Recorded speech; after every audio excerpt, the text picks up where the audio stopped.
Testing, testing.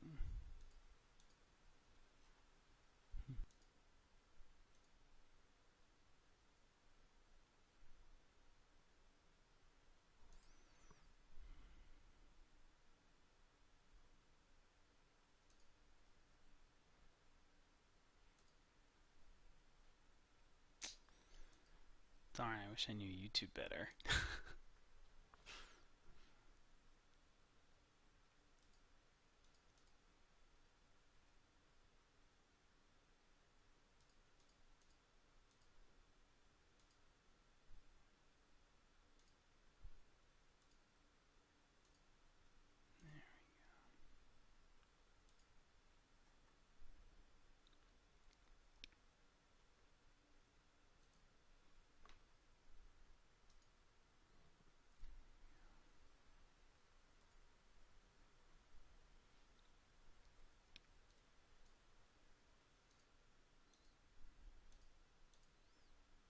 Alright, well, I don't know. I don't have too much to say on the matter, but mostly wanted to say something because I think it's very interesting what these trends are kind of implying. The first thing I'll say is that it's actually interesting that this is good for OpenCritic. I think that a lot of people don't quite realize. Oh, my camera keeps crashing. Darn. Oh well. I think what a lot of people don't realize is this is actually good for OpenCritic. I think it's tempting to say, "Oh, this is so bad. How can OpenCritic think that that's a good thing?" But no, just from a pure data perspective, when there's an embargo, we get one giant wave of people that come to OpenCritic, and that's about it. And when there's no embargo, or when there's review copies only available after very close to launch, it means that there's lots of reviews that trickle in. There's no big wave. And as a result, when we look at our traffic data, we see that yes, actually, when there is no review embargo, we get lots of repeat traffic, and that repeat traffic outweighs the review wave.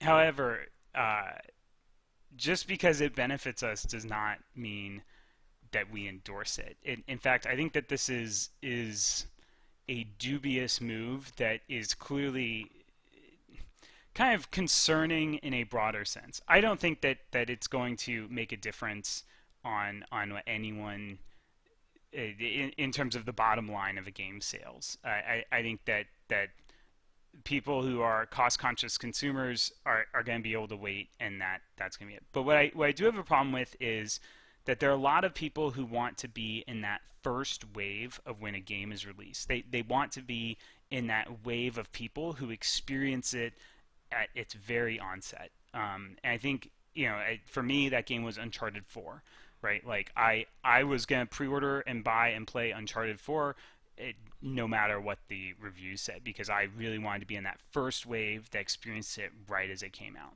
I think that feeling is something that a lot of people like and enjoy. The problem is that I had a lot of disposable income. I'm willing to pay a lot on gaming as a hobby that am maybe willing to pay more than what other people are willing to pay. And by pushing out reviews and by pushing out availability, they are going to be confronted with a very difficult choice, a choice that they previously would not have had to make. And in any other entertainment field, movies, a lot of times TV shows, other things, they wouldn't have to actually endure that. That they wouldn't. I guess TV shows, no one buys a TV show, but still, you get the point.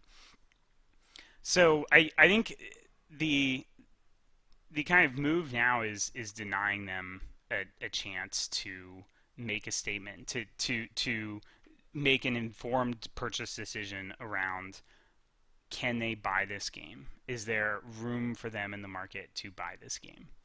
And so I just hope that I hope that someone kind of makes aware of, hey, this is what we're doing when we're taking away review copy. There's a human element to this that's beyond the numbers of sales data.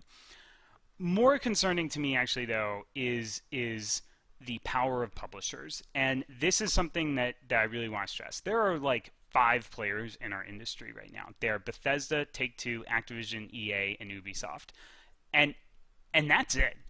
Blizzard is there, but it's Activision Blizzard, and there are indies, but yeah, not really that many. And Ubisoft and EA with games like gosh, I forget the French art style on World War One.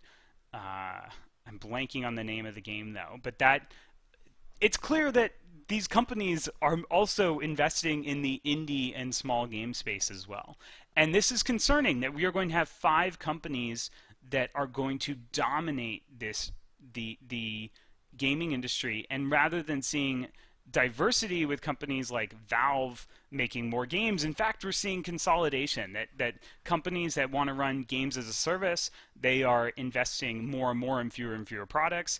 Those are companies like Riot, Valve, and then you've got companies that are looking at games as box products, and those are companies like uh, Activision, EA, the typical premium people.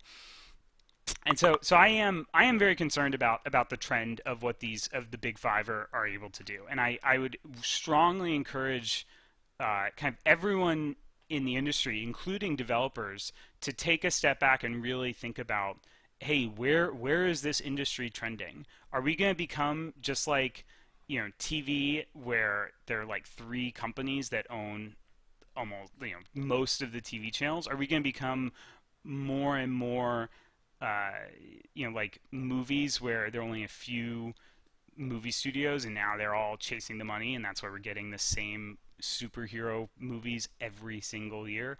Like it, I think that these trends are indicative of a larger problem that we could be facing and starting to realize. And I think as soon as these publishers are realizing now, especially in the media and marketing business, the critics are becoming less and less important to them, and more of a threat. And they are trying to get that brand power back by removing them from the equation with this.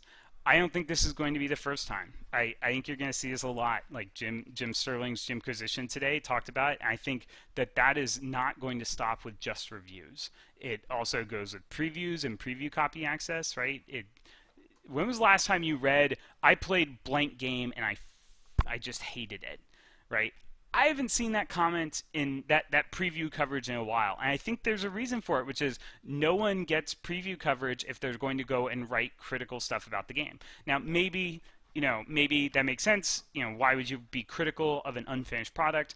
But at the same time, it's concerning that these trends seem to be pushing us more and more towards, hey, the publishers want to control the marketing message, and the game journalism industry is been built around an access model, and that's deeply concerning. And as these publishers consolidate power, that means that their ability to grant or revoke access to coverage is going to be more and more of a factor going forward. Anyways, it's just some general thoughts. Sorry about the camera. Let us know what you think.